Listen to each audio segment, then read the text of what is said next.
Good afternoon, everyone. My name's Jim Livingston. I'm the lead program manager for Data Center. What I'm going to talk about today is scale up what we're doing throughout the Windows division and even a little bit throughout Microsoft. But actually my job in life is I own the Data Center product, and most of the Windows performance work kind of evolves around that product, because that's the product we use to deliver everything above 8 ways. There are some blends. Okay, I forgot to take the blends out. Couple of definitions, maybe some fluff here, but let me start by asking a question. How many of you are in this room because you're really scale up bigots, big iron, big systems, or do you just, if you heard one more Active Directory session, you'd go crazy, and so this was the only room that didn't have Active Directory? So raise your hand. Which way? You scale up guys, or you just couldn't hear an Active Directory session that saved your life? Two, right? How many of you don't know where Microsoft is? You heard Bill Vecti talk about it this morning, and he said scale out. It's major focus. That's where our initiative is. Scale up. Are we schizophrenic? Are you confused? Or has it become clear where our position is? Questions? What I'm going to try to make clear is where we're investing, why we're investing, what our customers are telling us about scale up. I spend a lot of time with large and enterprise customers, and I tell you the conversation is growing. It is not shrinking. People want to consolidate. People want to scale up. People want to understand where Microsoft is. People want to understand where our partners are in the scale up story. So you guys are a really key part of this whole message. So a couple definitions here. We're very much both. I sit in a meeting about once a quarter with Bill Gates and Steve Ballmer, and we talk about our scale-up strategy. They're very much behind it, but we also talk about scale-out and the investment we're doing. And here's some definitions that we try to put on it. It basically says both ways are right. Customers will do it both ways. I actually tell most customers that they will likely do both. They will have scale-out solutions, they will have scale-up solutions, and they will have blends in the middle where they may choose to do it, to do both simultaneously. Here's some factors that I hear. Again, I hear customers telling us why they would want to scale up, even if, a quote that I often use from several customers that said, even if it was equal in cost, I might still scale up for operational preferences. Databases.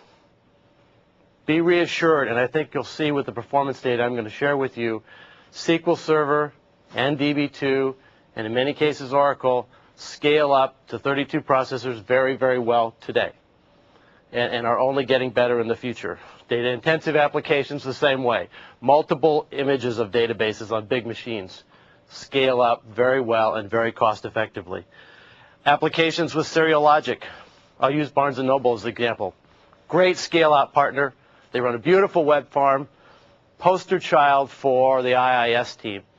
They actually have some transactions that are tremendously serial. When the customer hits those buttons, the logic, the database access takes a long period of time. It's been a frustration to them because their customer experience is not what they want. We went in, did some design within IIS so that those transactions are actually targeted at 8-way machines. So they have a subset of 8 ways sitting in their typical scale-out architecture. And those transactions are now getting 3 and 4 and 5 times the response time, the better response time improvements than they were getting before. A very happy customer who in the middle of a scale-out implementation has got some scale-up kind of work to it, and they're very happy with it. Headroom. Any of you guys that are older than 40 know that customers love this, right? They will buy for headroom. They will buy a computer that goes to 16 processors and never install more than 8. They've done it for years, and they'll continue to do it. I hear it all the time. Operational savings, same kind of argument that's been around for a long time. Less computers is better. Less computers is easier to manage. Operational savings, easier to plan for, less change. So I'm trying to reduce it. I'm going to show you a lot of examples that we've already done to take customers from a 10 to 1 on Windows servers. And fewer physical images. This is what people are telling us. I'll quote Steve Ballmer. He recently did, when was it? November. He was in Europe for a month. met with 18 large enterprise customers. He came back in his typical fashion, wrote a scathing piece of mail to Dave Thompson, my vice president, myself, and a number of other people. He said, I talked to 18 customers. All 18 are doing a consolidation project. All 18 don't understand how they're taking their workloads and putting them on bigger computers. And we need to be helping them now. He's pretty concise in his language. And that's pretty amazing that he hit 18 out of 18, and it's pretty true. So we're reworking some of our communications. You've seen the scale up, scale out slide, I'm sure, a bunch of times. This, I think, puts a little twist on it that is more accurate with what's really happening. There's nothing new here, really.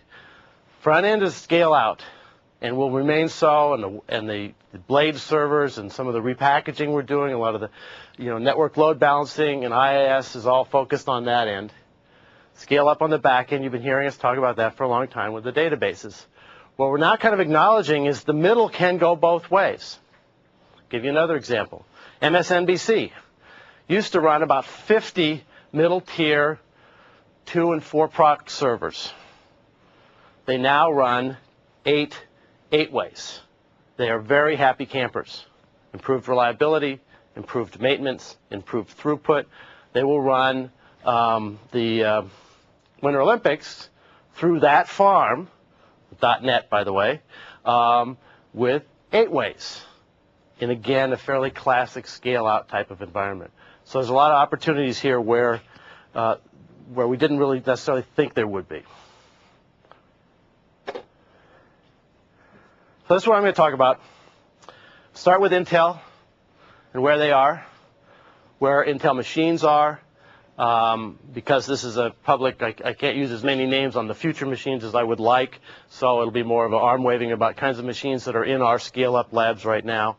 Where we are with .NET and Data Center, the specific features that are in it, focus on scale-up, both features and the performance work we've done.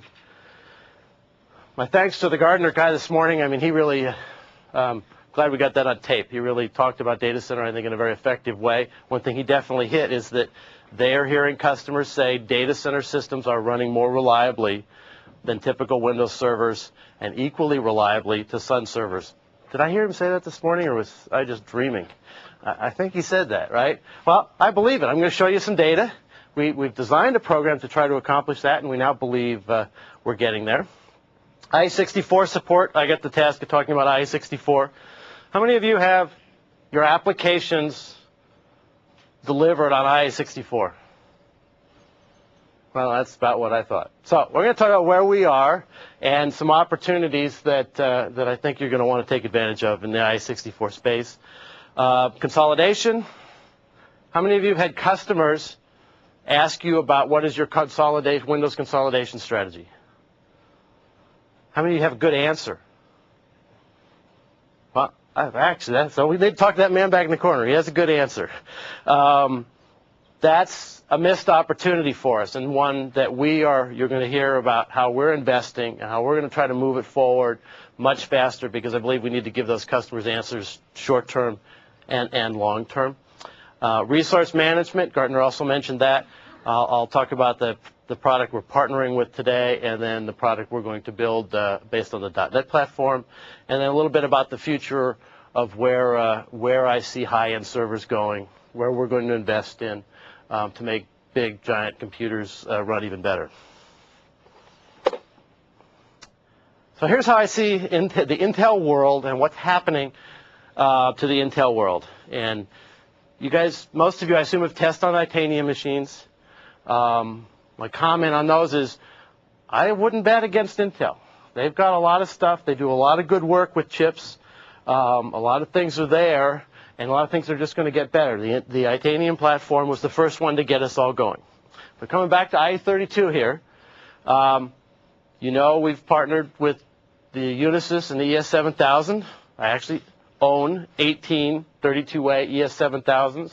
They're in our HCT lab, in our kernel lab, in our performance lab, SQL lab, IIS lab. Yes, the IIS team has a 32-way sitting in there because they've seen some opportunities short term. Windows Media Services has one. They're spread out throughout our campus because over the last 6 months, a lot of these teams have found there's real opportunity to do performance work and to scale up, to make sure they work well in a partitioned environment. So Unisys has been an excellent partner, and it's an excellent test machine. Going forward, I think the platforms are just about to change. And this architecture called NUMA that I'm going to talk about, and talk about what we've done in .NET, because I believe we're at a inflection point in server design, and NUMA is the key piece to it. I'll come back to that in the next slide. Partition systems, short-term, probably doesn't have a huge impact on you. Most Unisys customers are partitioning their systems. Most of them are telling me they're really pleased with that. And again, I'm going to go through, I think, 3 different customer examples of how they're using big systems, how they've configured them, and what they've accomplished. But partitioning is, in most of these cases, has been a key thing that they wanted to accomplish. Why? Flexibility, headroom. They can tell their management, hey, I can just flip a switch, reboot, and be running on a 16-way if my application needs that capacity. I can shift things around as you tell me our requirements change.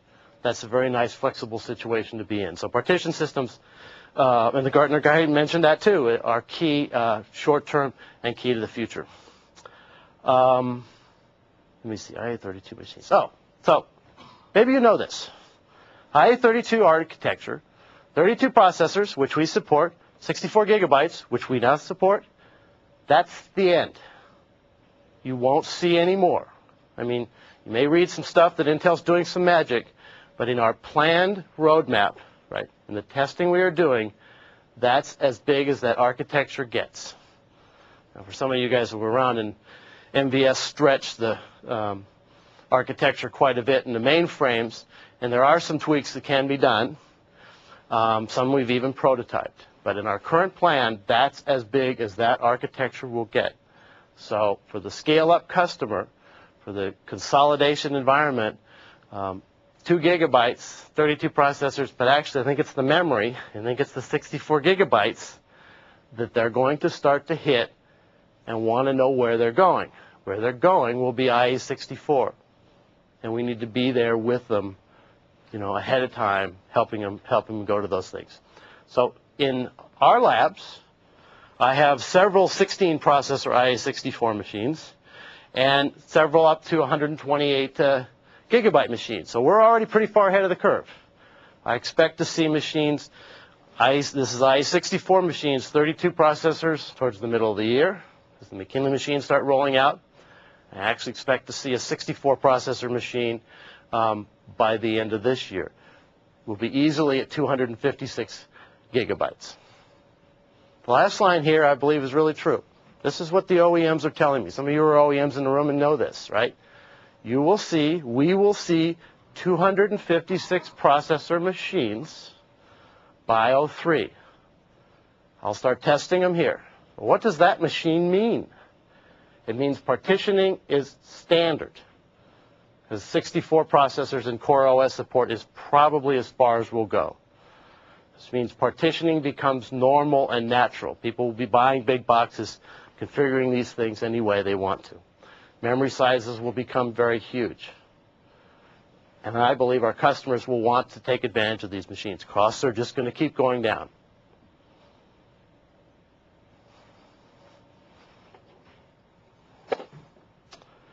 So I mentioned NUMA, non-uniform access. Today, as OS vendors, we love uniform access machines, right? All memory is the same. I allocate a block of memory. There's no difference between low memory, high memory, anything. The speeds are all the same. In non-uniform access machines, that's not true.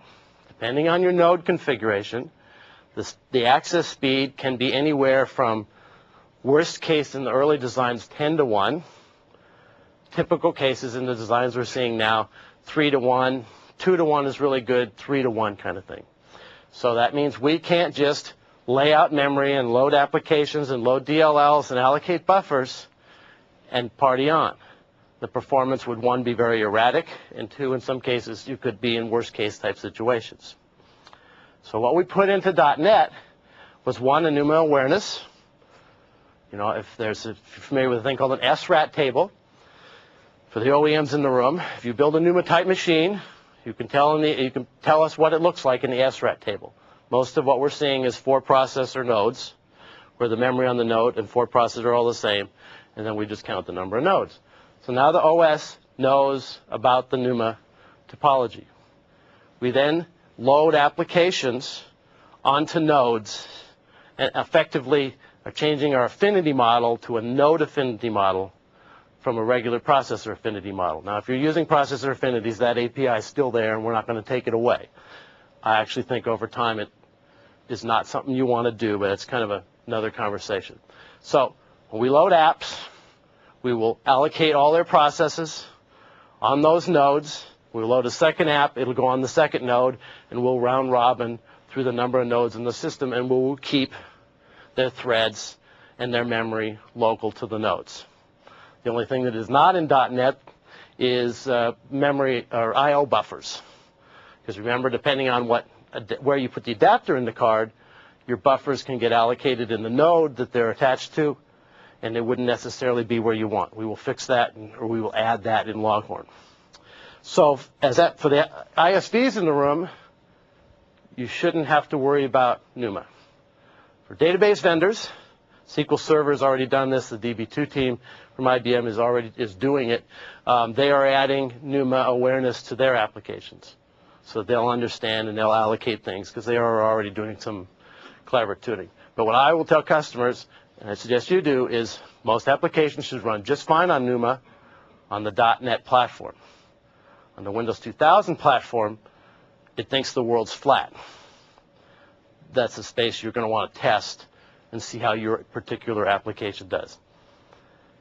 My opinion is most, if not all, of the major servers you'll see rolling out from about mid this year on will be NUMA-based servers, which means relatively rapidly, new machines, new servers above 8-way and above will all be NUMA-based. And 4 node at 4 processors, it doesn't really matter. At 8 processors, you hit the point. You're all probably aware that 8 processor machines are becoming pretty popular. Those are NUMA-based machines again, it'll vary from manufacturer to manufacturer. So a real inflection point and a real change. Why are they making this change? Jump into it here, into what we've done in the .NET. Yep, I guess I'll take it right here.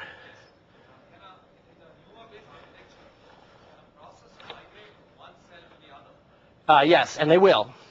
So what we know is we know the node that you were loaded in. We know your threads, and they're there, and we will keep you on that node. Now, depending on the utilization, we'll migrate you. Right? So it sort of depends, but we've modified the scheduler to be NUMA aware, and where possible to keep you on the same node. So in the perfect case, say a 3-node system, and they loaded 3 big applications, they all have a bunch of threads. They will tend to line up on their nodes. There's cases where some of those apps will be idle, others are more busy, and they will move over off node. So it's not a perfect design, but because the scheduler will balance that. I'm going to defer some of the questions till the end, otherwise I'm liable to run out of time. So why are OEMs doing this? You OEMs in the room probably answer this better than I am. Cost. It is much less expensive to build a NUMA server than it is to build a big, CMP, large backplane 32 processor system. They know customers want these larger systems. Maintenance. They're much easier to maintain. Picture that machine in the future that you just walk up and slide the board in. We've got some engineering to do on the insertion type things and everything. Most of the OEMs are already starting to do it. So it's very easy to maintain, very easy to replace. Field replaceable units become nice little module boards. So there's a lot of motivation in cost, maintenance, and reliability for OEMs to do this. And they're moving to it rather rapidly.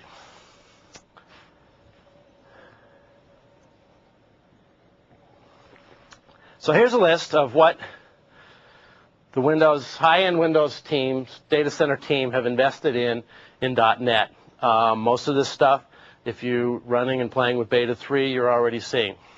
So I'll kind of go down the list. We spent a lot of time improving the scaling of greater than 8 processors. How many of you know about the PFN lock? PFN lock is the #1 lock in Windows 2000.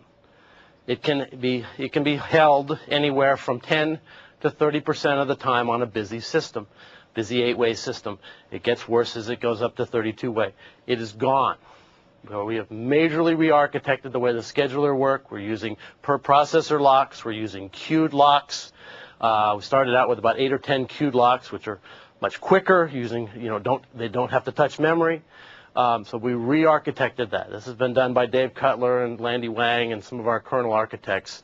They got the scale-up bug about a year and a half ago, and it's pretty amazing what they've accomplished.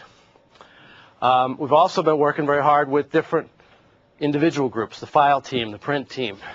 I have a report from the print group, and they always used to test on 4 ways, and they'd print a billion pages over a 7 to 14 days long stressed run of all kinds of output and all kinds of different printers.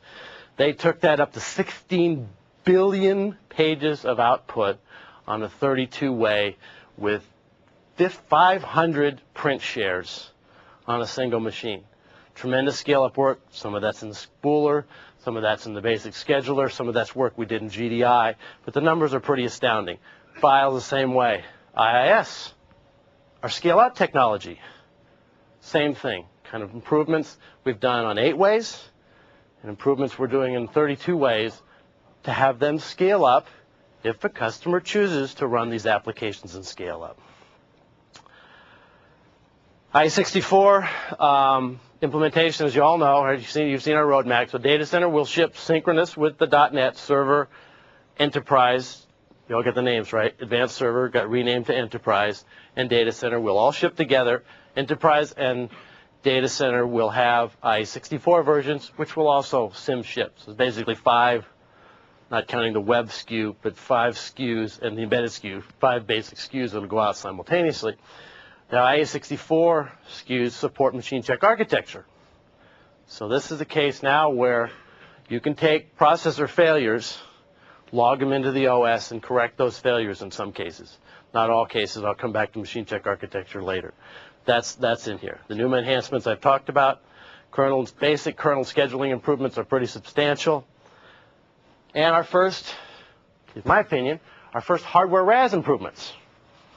You know, the Gardner guy kept referring to tandem. And I kept saying, hey, Windows systems can do these things. So in .NET, we now support memory mirroring.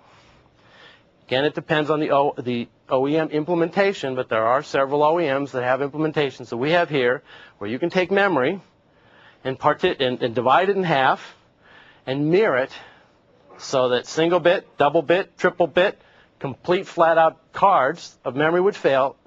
The OS knows it and continues on by using the other half of the memory. You can actually refresh it back too. So I believe a common implementation we're going to see is to be able to, larger memory sizes, you can mirror them or not mirror them or partition them. The customer will have 3 options to set it up. So memory failures, we expect to really just disappear from an outage point of view. And that's also true for processors. There's been a couple implementations we have here from OEMs where you have redundant processors. One can fail, flush the buffers, flush the caches, and continue on working on just a single processor. So we're seeing cases where the hardware can fail, and we'll continue on a la tandem. Hot add memory. Accelerated this actually for one particular OEM. Now in .NET, you can plug in memory, get the plug-and-play event. The memory manager detects it, rebalances his memory, and continues on without a reboot. This is the beginning of dynamic partitioning, which I'm going to talk about a little later. But in .NET, you can hot add memory to a system. Now, I'll challenge the OEMs in the room. There's OS support, there's testing quality, there's also ergonomics, documentation, and making it a really great customer experience. And I like what I've seen so far, but I think this is an area. So you start seeing machines that can take hard failures and continue on, that can be maintained without rebooting. Pretty cool. Big change over what we had in Windows 2000. Multipath I/O, speaks for itself. It's been in mainframes forever. Redundant adapters. They've always been plug and play, so you can add and remove them. But you can move your adapters back and forth and balance your workloads. That goes down into the driver.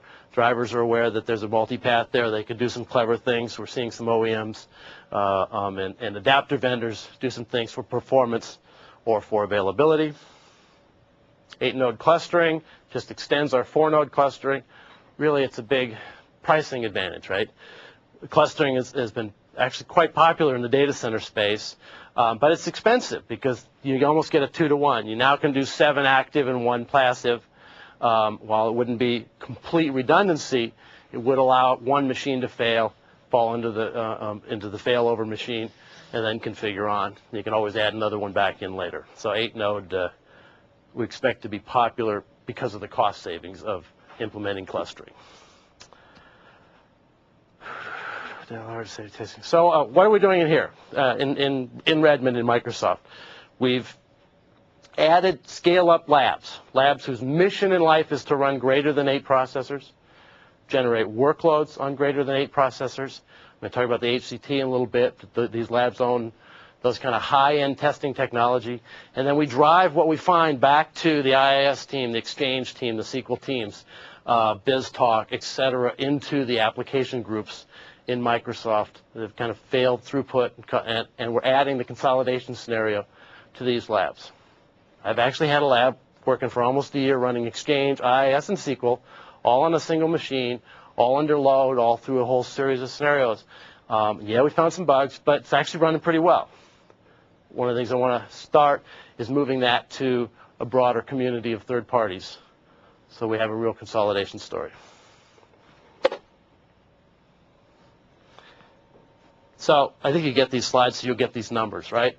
The point here is to quantify some of the things. And there's some wow kind of numbers in this. And by the way, this was actually beta 3 based numbers. We've even made some improvements since then. So there's scale-up improvements still continuing on in the .NET space. Process creation time, particularly you guys who are working on Unix systems, you'll know that's an area where we've been behind for a long time. 40% improvement is pretty huge. That's an area that IIS saw. They create a lot of processes. They saw a big improvement in that area. File servers. Can I consolidate file servers? We have at Microsoft. We're typically using 4 and 8 proc machines now for file servers, but the throughput just by putting .NET in general across the board is in the 25% range. Even with DFS, depending on how you configure it, it will vary. Check disk, you think you're all aware of that problem? You know, over time, we're going to make check disk go away. It'll just happen dynamically underneath the covers, but it is significantly faster. CGI things, these are helping the benchmarks in the IIS kind of space, in the web farm, 25% faster. And probably the number I'm most proud of is TPC. You know, Windows 2000, we were not in the TPC space. And I can show you the results that we published there. But we're over 70% faster in raw TPC performance numbers. Active Directory throughput. The AD team doesn't like to talk about it, but you could actually probably run the entire Microsoft Corporation with one AD sitting on a 32-way. They actually think it's a bad demo, so they like to do it on lots of littler machines. But the scale up is there, and a lot of customers are starting to figure out. They're going to 4-ways and 8-ways with their Active Directory, and it's running great, largely because the AD benefit from the core infrastructure scale-up improvements. Benchmarks. Oops. So these are the application benchmarks. Not all of them. There's a lot of them out there. Arguably, these are some of the more popular ones. We own application benchmark scalability against anybody and any computer in the world, Unix, proprietary, Sun, whatever you want. Many of these we can actually go higher. The marketing guys spend a lot of time debating whether it's better to beat your own number or to wait. The one area as SAP in the 3-tier that it's a good fight with some competitors. We'll keep working on that. But across the board, application benchmarks, we're doing extremely well. And then the big daddy of all benchmarks. To do a TPC-C run costs us about $10 million in performance work, in disk I/O farm, in machines, in engineering time, tuning, adapter vendors, the adapters we choose. There's a lot of work done down in the kernel. And look at the progress. I mean, it wasn't that long ago people said Windows didn't scale. Well, if you believe this chart, I guess they were fair. Today, I believe you cannot make this statement. So I'm looking at SAP here. Let me jump to TPC. So here's TPCC. 10 years ago, several years ago, people said this was the hard benchmark. Microsoft, you aren't in the space. You can't run big, I/O-intensive, transactionally intensive workloads. 18 months ago, the best benchmark we had produced was 69,000. It didn't make the top 20. Last August, the bottom one there, we published with an ES7000. We jumped into the top 10 with 141,000, over double what we had done before on Windows 2K. We then followed just a few months later with 165,000, that's the one circled, to get us up number 7 in the top 10. So we're not the top in the world. The fastest computer in the world measured by TPCC is a 128 processor machine by Fujitsu. Any of you own one of those? They don't sell a whole lot of them, but that's where we want to go. I'm here to tell you our commitment is to continue to move up this benchmark. To get the 165,000 that we've posted here takes 450 disks. Very balanced I/O, huge database. It's a single database. We partnered with Unisys on their 32A ES7000. Takes several days running these benchmarks. It took us almost a year of tuning, a lot of hard engineering work in order to accomplish this. You will see us continue to move up this line, even with the .NET release, and then continue up with IE64 machines. So I'll go back to SAP. Had them in the wrong order here. So this is the SAP benchmark. Tremendous progress in scalability. It's a database on the back end, so it's somewhat similar to TPCC, but it's also a middle tier transactional type system. And this is measured more on number of users on the system. So we beat the best number that Sun has ever been produced this last year, and then even continued on. And you can see again showing the scalability kind of improvements that we've been getting over time.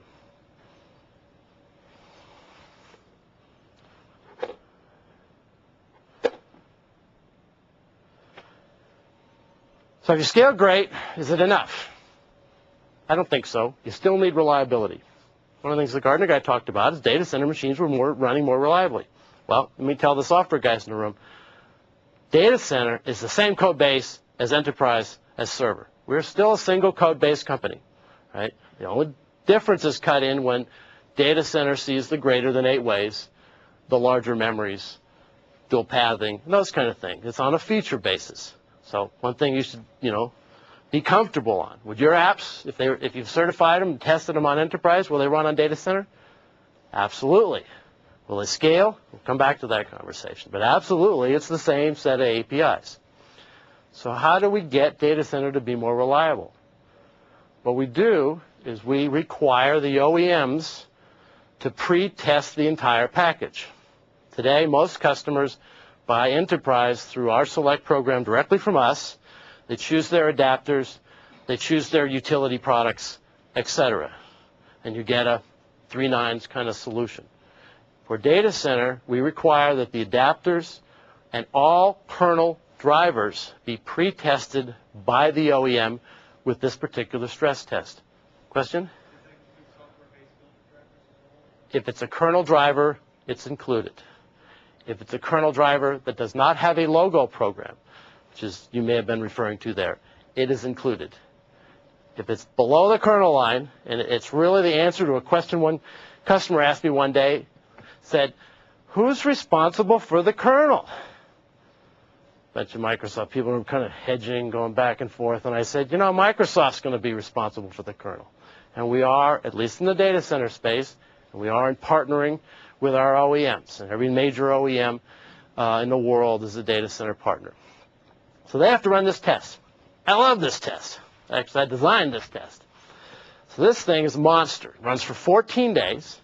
It simulates actual production workloads. We went out and trapped, mostly internally, but we also have some third-party ones. We went out and trapped I/O patterns and memory patterns and API calls and that kind of stuff.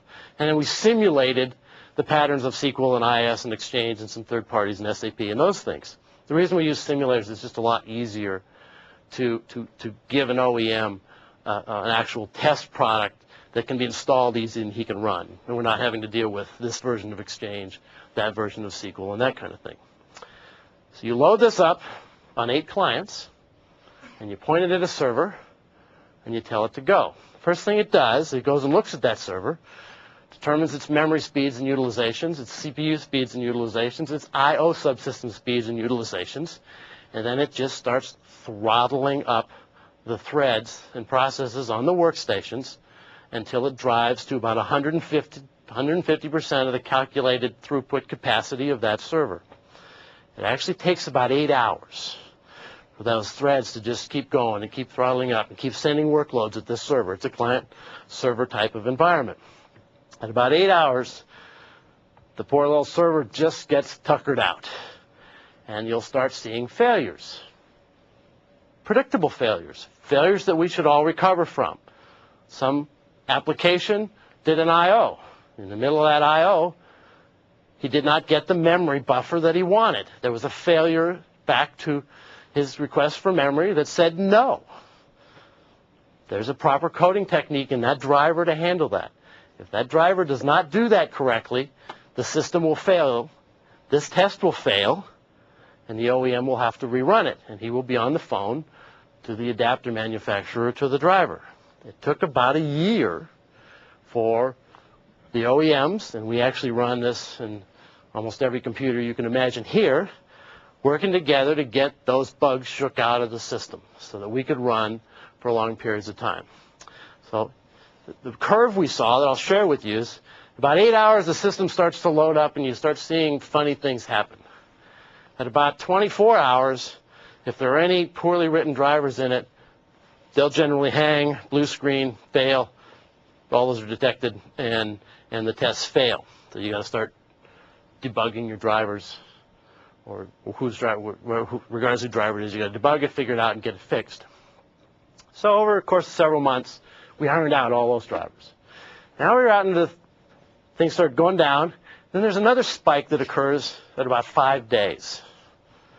The good news for you guys is those are mostly our bugs. They were mostly OS bugs. Weird things happen when a system had been under a random load, and we randomize this load. So it'll actually drop down for a while, and it comes back. Different apps will go at it and everything. It's quite random. After about 5 days, we started seeing peculiar OS problems. And we spent a lot of time, in both Windows 2000 and in .NET, solving those problems in the OS so that they were handled correctly. Now, it is a ship criterion. We will not ship .NET Server until 90% of the machines we run this on are passing consistently at 14 days. Right? This is fixing core, hard problems that we will all see, that all our customers see. So data center is actually driving quality down through the OS. But the one thing you can count on from a data center machine is that configuration that the customer bought, and every kernel driver passed this test. And when, in our other SKUs, you can't make that statement. I've had a couple customers say, "Hey, can I run this test?" I said, "Yeah. Matter of fact, we give it to you for $10. It's up on the it's up on the HCT. You can order it. You guys can order it." It's pretty easy to set up. We tried to make it fairly friendly, try to save time for our OEMs. Don't put it on your network because it'll kill it. So put it on a private network. I generally remind them. It's actually written there in big bold letters. And they could run it. And I don't recommend they do. It's really hard to debug. I mean, really hard. So some of the ISVs, it's maybe an area you want to think of. But it's really hard to debug these things. My suggestion, partner with your data center OEMs. They've already figured this stuff out. They have the labs set up to doing it. They're driving high-end quality and doing it. Be one of their data center partners. So a few numbers. So Unisys let us actually put tools on their production customers, and we did so on 100 ES7000s running data center. You can run enterprise on 8-way ES7000s, and so we have some of them, 56 systems for advanced server, 42 systems for data center, and the % improvement. The adapters are the same. A lot of things are the same here. The data center driver testing, the testing under data center is really the only difference here, and it is definitely driving quality. And I was pleased to hear the Gardner Group kind of draw on the same conclusions. So now we come back to the ISVs in the room, particularly on consolidation. So this is an area we've beefed up, and I believe it's a great opportunity for you. For those of you who don't know John Colleran and our app compatibility team, Mohan is the leader of the Scale Up group. Pick up the phone when you go home and get to know them. So I will offer to you, we want to do some Scale Up testing with you. We want to do some consolidation testing with you. We want to push the IE64 envelope. I'm going to talk about that more here in a little bit. Cluster, which we've been doing with you for a long time. Basic reliability design, which I think we've been doing for a long time. But one of the things I think we need to do is to work more closely together. So we have got a lab here in Redmond with the performance team made available to you. So our core kernel performance guys to sit down and look at your code, run simulators, try to get transactional information on your systems. How well does it scale? We're going to try to give you a scale up rating. So you leave there and know kind of where you fit from our point of view. It's all NDA discussions, obviously. Give you some design help. We'll look at code if you want to, but we don't even have to do that. We can actually just run against your system, against .NET, and see where you are in the scale-up space. I think it's the next hump in the road that we got to push past in order to convince our customers that the solution is scale up. Because you know what? They just don't run the OS by themselves. As much as I would like them to, they just won't just run the OS by itself. And there's also some marketing dollars, PR and all those kinds of things. So we've really funded this area of ISV, scale-up evangelism around data center. And like I said, most of the work we do here is not necessarily only to data center, but it's all about scale-up and the high end and those kinds of things. So there's an opportunity. Resource management. So I'm going to get to consolidation, but here's really the tool that we think is going forward. So once you scale up, once you start putting lots of multiple applications on a system, the first thing that occurs to you need to be able to do is to resource manage it. Let me define that. That is the ability to be able to control or put a policy on application A versus application B. So you're telling the scheduler and the memory manager, hey, if you got a contention for resource here, here's what I want you to do. This is my most important application. These are less important. A lot of good examples, right? I'm running a big database, but I run some utility kind of applications on the side. I don't want them to impact my main application. Line of business applications the same kind of way. There's a lot of scenarios here. We felt this was so important that we wanted to accelerate getting something to the marketplace sooner. We looked at several third-party products. Looked at building it internally rapidly, and we found a small company called Arima in Australia. And we partnered with them. We've actually completed all the testing. We put their product through a fairly rigorous test cycle, large machines, different workloads under stress, setting rules and changing it. That was completed in November. And we've licensed the Arima product for all existing Windows 2000 data center customers. And this month, we'll be shipping it to those customers, both through the OEM partners, because data center is an OEM-only product, but we'll also put it on the web for their download. We thought this was an area where we need to accelerate. We need to get something out there, and we did so by partnering. We are also designing our own product. Now, here's the scenarios that our own product and the Arima product today will be focused on. I've even got some company names in here. So Fortis Health is one, and I tell you, when I saw their plan, they bought an ES7000 32-way, And they literally are going to take every one of those applications and put them all on this single 32-way. And they called us up and said, hey, will you help us do this? And we will. And as a matter of fact, we're going to simulate that environment here next month in one of our labs in Redmond. We'll use our load generators to load it up. And each of the corresponding development teams there is signed up to monitor, add advice, make sure that it's configured properly, look at utilizations, throughputs, and those kinds of things. So we really feel like we're in the consolidation business because our customers are.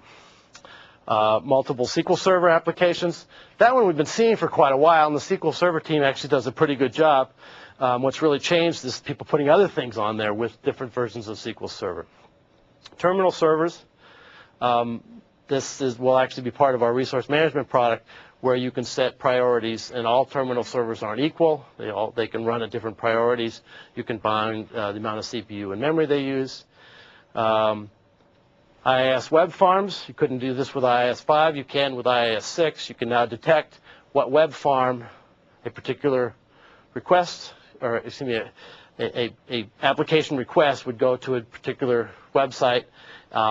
You can detect that. We can resource manage it, so you can actually go in there and say, when I'm in a constrained environment, I want these web farms to get different performance than those other web farms. In the IIS case, kind of tells you a little bit how you do that. And then the one I see people wanting to do more and more, put them all together on a single system and run it and get good reliability, good throughput, good machine utilization. It's consolidation in the classic case. So here's what we're planning to build. Release schedules for this product are not clear. It'll either kind of slide into the .NET data center server product, or we'll ship it separately. Policy-based resource management. So you could set a policy that says app X, in a constrained environment, will get this % of resources. You can do that on the memory too. You can change it over time. So you can set rule-based rules, or you can set time-based rules. So in different scheduling periods, your applications would change. You can go down actually to the process level if you have that knowledge, and some of the Microsoft application vendors, and I think some of the third parties, will start putting out their own templates and saying, hey, if you want to set rules, here's the processes in my application that you would do. This tool would allow you to do that just by identifying the process names. Date and time schedule. We're also adding job accounting. It's a built-in little report that will come out of this system, so you can actually look at the kind of utilization you're getting. It works pretty slick. It uses perfmon as the monitors built into the MMC UI, so you can go in, you can set a rule, run an application, you set a rule, it reduces it down. You'll see almost immediately, within a couple of seconds, that application will have its priority dropped or its working set memory size reduced, and it'll run at a lower rate, and other applications will take up the space. Now things you can't do here, right? You can't say this app only gets 20%, right? We don't take CPU cycles and throw them on the floor if nobody's using them. If the CPU cycles are unused, they will be allocated to the applications running on the system, right? In a constrained environment, we can constrain the different users. I guess that's basically the only kind of caveat. So one of the things we are looking at for Longhorn is a real-time scheduler, so that you could say, I want to guarantee X% for this application. We use the same architecture, but the low-level scheduling stuff will be moved from more of a scheduler priority to a guaranteed service. So where are we going with data center?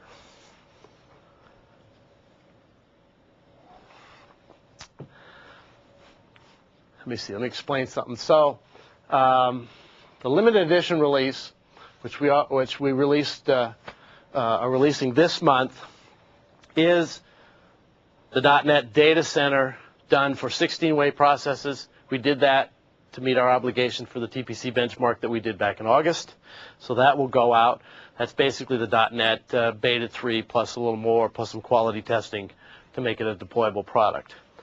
.NET server, which I've already told you about, is the third column here. That'll go out, well, Bill told you the schedule.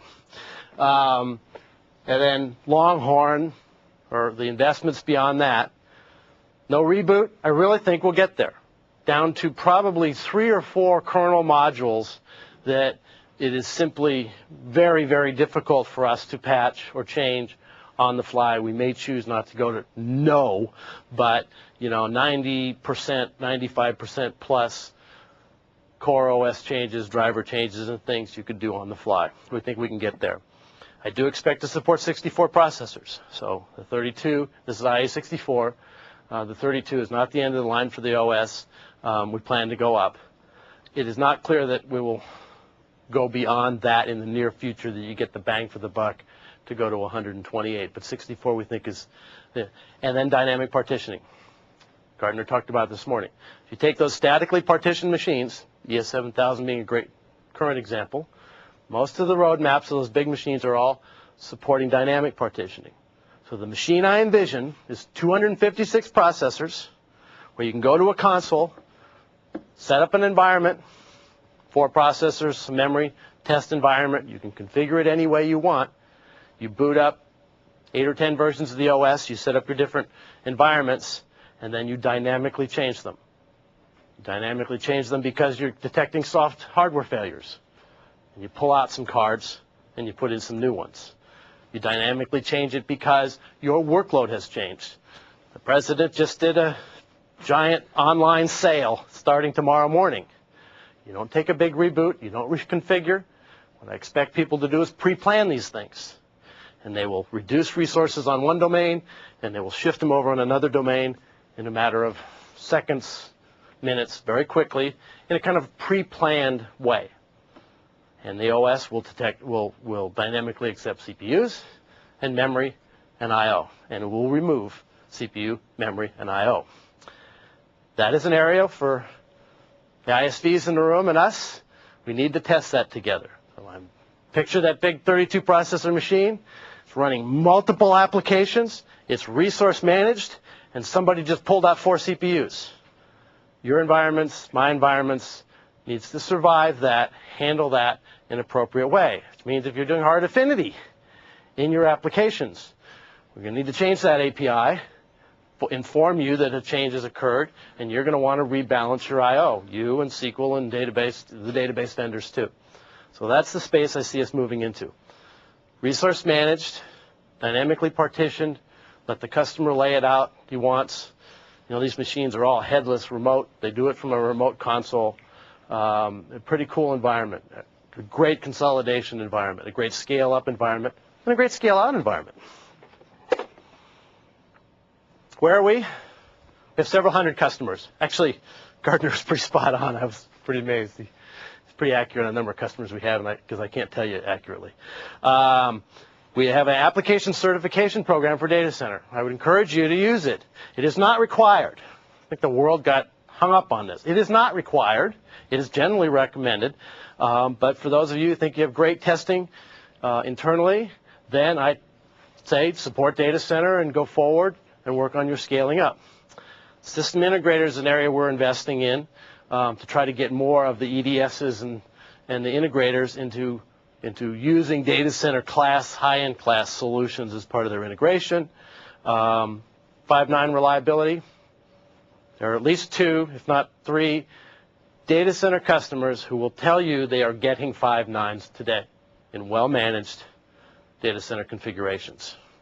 Not me speaking, that's customer speaking. You've seen some of the testimonials. And I talked about scalability already.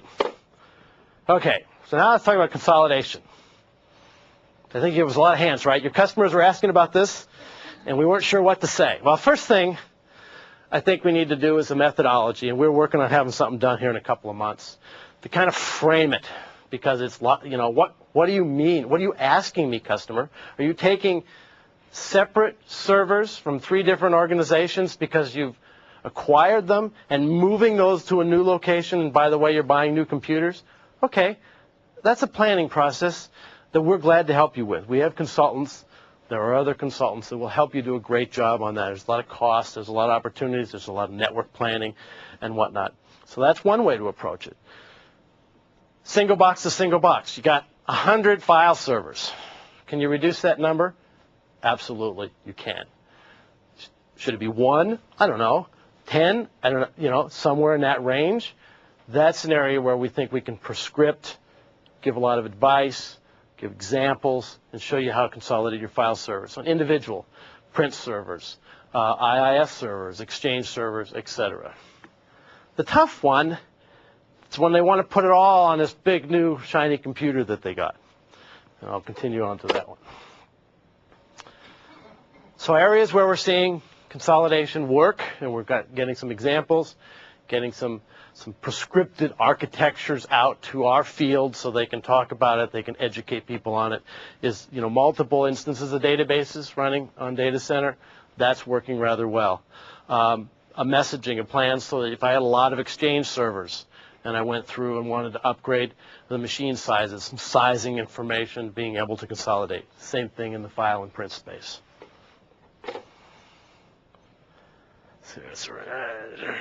So this is, as I think I mentioned this is an area we're redoubling our investment. Actually, probably increasing it by 10 times. We're going to testing with Exchange, IIS, and SQL, and any of the third parties that are large high-end ISVs that want to get into this, they should contact me and we should start talking about it. Probably going through AppCompat, doing some evaluations there first, but there's an opportunity to help customers. We're actually simulating, the WISP team is Windows Integration System Test. We will actually take a customer's production environment down to every parameter that they set, every option they set on third parties, whatever utilities, etc. We take their exact environment, we bring it here, we write the load generators. We have most of them, but if we need any more, we'll write them. And we run it here for a period of time. So we prove that their environment works. Fortis is a Unisys customer that we're doing that with. And then prescriptive guidance, being able to answer that question of how do I plan for consolidation? What is good for me? What do I expect to accomplish? Consulting type stuff, but also facts and numbers and ways to do it with our server apps, with our OS, and even trying to answer some of the hard questions, right? I'm an NT4 site now. I want to consolidate into a quarter of the number of Windows 2000. In fairness, it's a hard question to answer, but we got to provide that kind of answer too. So here's some customers. In case you think people aren't really doing it, they really are. And you know what? I think they're really going to do it with or without our help. They just have decided this is a cool idea. So they consolidated, what did this guy do? He took 12 different SQL Server databases. He was running on 12 different servers and put them all on one big 32-way server. And they're pretty happy with it. And they'll tell you they saved a ton of money. It's another one that I've actually been involved in. These guys have been a data center JDP for a long time. They use partitioning. They've consolidated. They've done some acquisitions of companies. They've run different workloads. They use the partitions to merge or to go from different environments over to their core standard environment over time. Again, another success story. I know Veritas, BMC, some of the third parties I've listed here have been active partners in helping them plan running on these partitioned environments. 250 to 8. Yeah. And I've seen even more wild and crazy numbers. 300 servers. Actually, the director actually said to 1, and I suggested you might want to think about that. But that is not out of line. And not just app to app. They want to consolidate. They want to put lots of different applications on the same environment. This is one that's been accomplished with, again, help in planning on our part. The reliability is there. These are their quotes, right? They believe they got headroom. They believe they got more flexibility. They believe they got reduced cost of ownership. They're quite happy with it. Repeat Steve Ballmer's quote. He met 18 customers. 18 of them said, I'm going to consolidate. Microsoft, how do you help me? Where are we going? So IS-64. Let me ask the question. How many of you have ported your applications to IS-64? One hand. Is this recompile? How hard could it be? So here's where we are, right? We have ported all of the Microsoft Windows code base, tools, DDK, SDK, everything we got is IE64 and actually has been so for a long time. We did that to, starts with Intel, then it starts with the operating system, and we believe we provided you the platform. I'll get to the schedule and the OS versions that we have shipped and the ones we will ship. So we've got the platform out there. It's good and solid.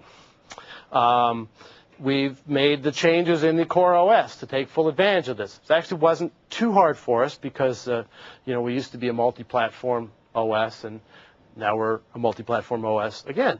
And so we kind of had, the structure and the architecture to be able to do it. And it interops pretty seamlessly. Almost every Windows lab has IE64 machines running test environments right next to IE32 machines. You can administer them back and forth. If you look at them remotely, they don't look any different. Pretty much everything works there. There's some exceptions, and I'll get to them, but pretty much everything just works, certainly from a server point of view. I think I've started to say some of this stuff. So our entire group, we track IE64 bugs. In the same WAR meeting that we track IE32. A bug's a bug. An OS release is an OS release. We will sim ship IE64 versions right with IE32, and if we have to do another platform, we'll go back to doing 3 platforms the way we used to back in the NT3.1 days. They block our shipping. We showstopper them just like we would any other bug. Internally, the last number I heard is that we had over 2,500 IE64 computers in the Windows division running these environments. That's the breadth of computer it takes to really have quality spread out. A lot of 4 procs, a lot of 2 procs, a lot of 1 procs.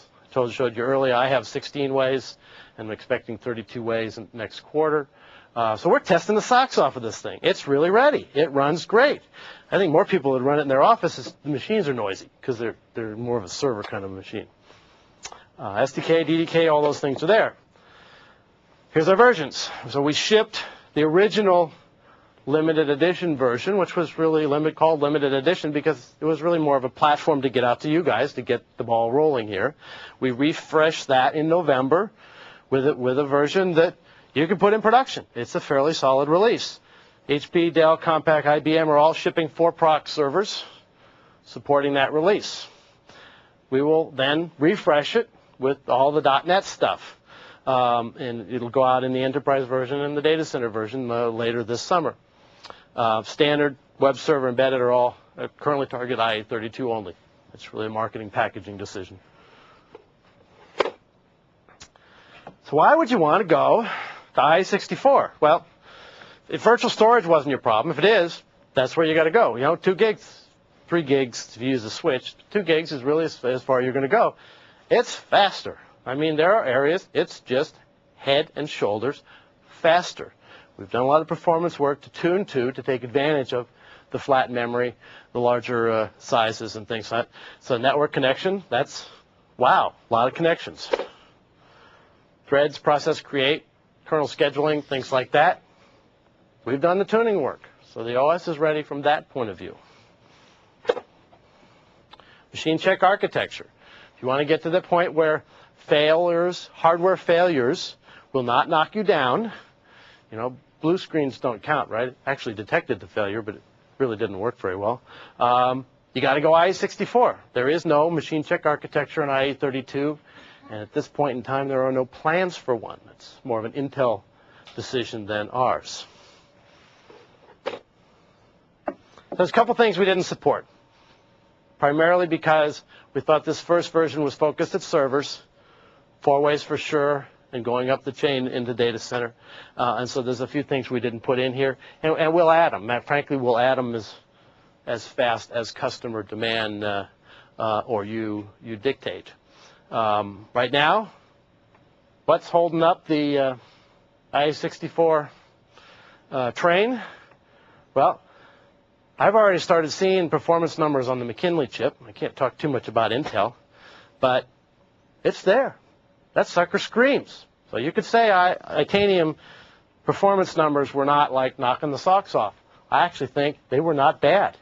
They were very comparable to IE32 machines. So they were not bad. You wouldn't do it for poor performance. You wouldn't do it today to get better performance, but you may be able to by third and fourth quarter. What's holding up the train are the applications. You guys, we need to get the rest of the infrastructure. And I say this broadly in terms of utilities. And yeah, Exchange isn't IE64 either, so I'll point at myself.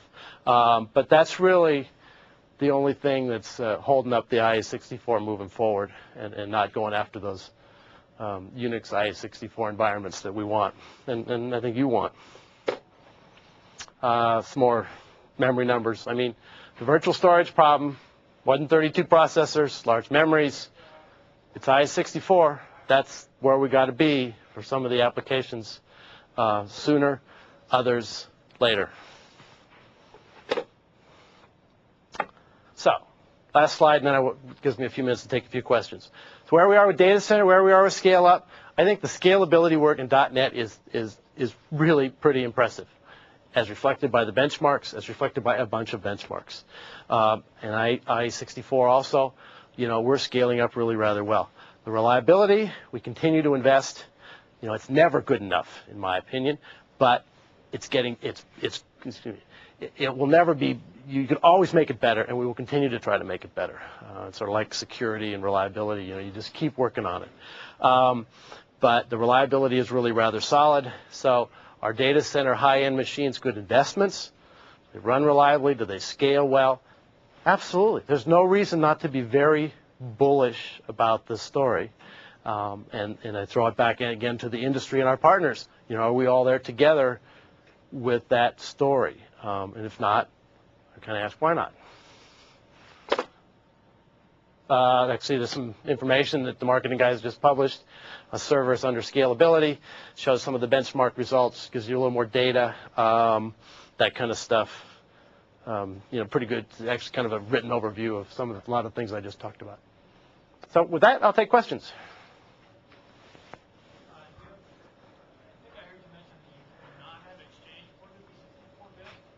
Exchange has not released the 64-bit version. No, or at least not that I don't want to commit to the Exchange team because that's not my team. The SQL Server team is right there with our release of .NET and Data Center. Obviously, all these databases, IE64 performance work has been done with SQL. So SQL is absolutely there, and they get great benefit. I mean, it just runs faster and better for them. Office, I wouldn't comment on. I mean, I'm a server guy, so I just use it as a tool. Question over here?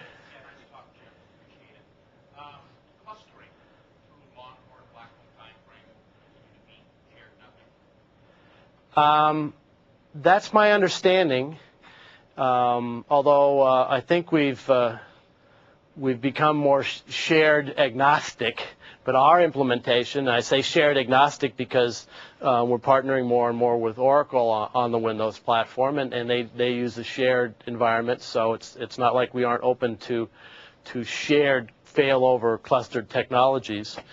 We are, and we're doing more testing with them and whatnot. But I believe that's true. I think the clustering team's focus going forward is manageability and deployability.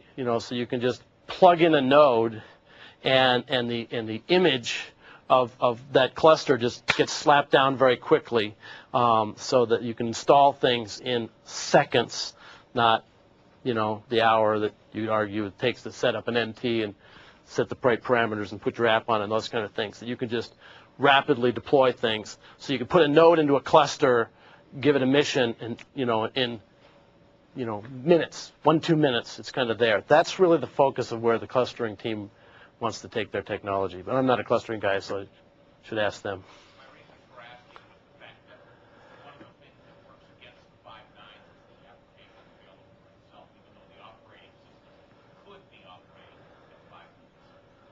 Oh, I mean, I don't disagree with that. I've never met a customer that didn't care about the total end user experience. And if I was there, if I had 100% platform availability, he wouldn't be smiling across the dinner table. I mean, that's my view of life. And so to the extent that I'm a member of the Windows reliability team, and that we can move those technologies forward to the whole infrastructure being 5 nines, that is our focus in life. And clustering is still is a key part of moving that technology forward. I saw a hand over here.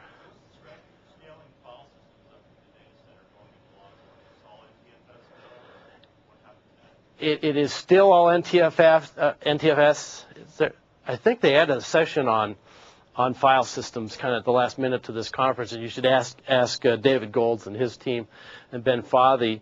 Most of the work they've done right now is just improve scalability with the features we have, and distributed file systems are still very much a part of it. So it's just increasing throughput. And then Bill mentioned they were doing the mirroring and buffering, and so you could and make it transactional, so you could roll back things. But if I've been successful at one thing, it is getting all of the core teams to keep scalability as one of their ship criterions. So when you put in a new feature, don't take the old backward step in performance and then pick it up in the next release. To do it right then and to put it as part of your testing. And the file system guys, print guys, all of them are more cognizant of that. In varying degrees, they won't make the 70% gain we make with databases, but their numbers are pretty nice. And they feel the consolidation requests from customers just like I do. Any more questions?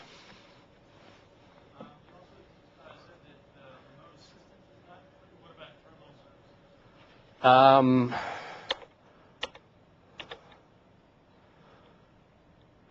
believe it is. I mean, this is the list, and this is kind of changing, as we're trying to get more people to go in. So yeah, I think the terminal server SKU, it's sort of sold as a SKU, is there. I know they're doing some interesting scale-up work on greater than 8 ways too. They're also doing some work to try to take advantage of i64 better, because there's an opportunity with the big flat memory that they can do things. But they're somewhat dependent on application too, because they're really running, desktop applications in a server environment. So it's an area where I hope to see scale-up improvements, in the 10 to 20, 30% range, not quantum leaps, and better environment and better runs in the i64 space. Because it actually often amazes me how many of our customers just think the terminal server product is fabulous. One last question, and I've got to go. Well, thank you very much. Appreciate you coming, even if it was just to avoid the Active Directory presentation.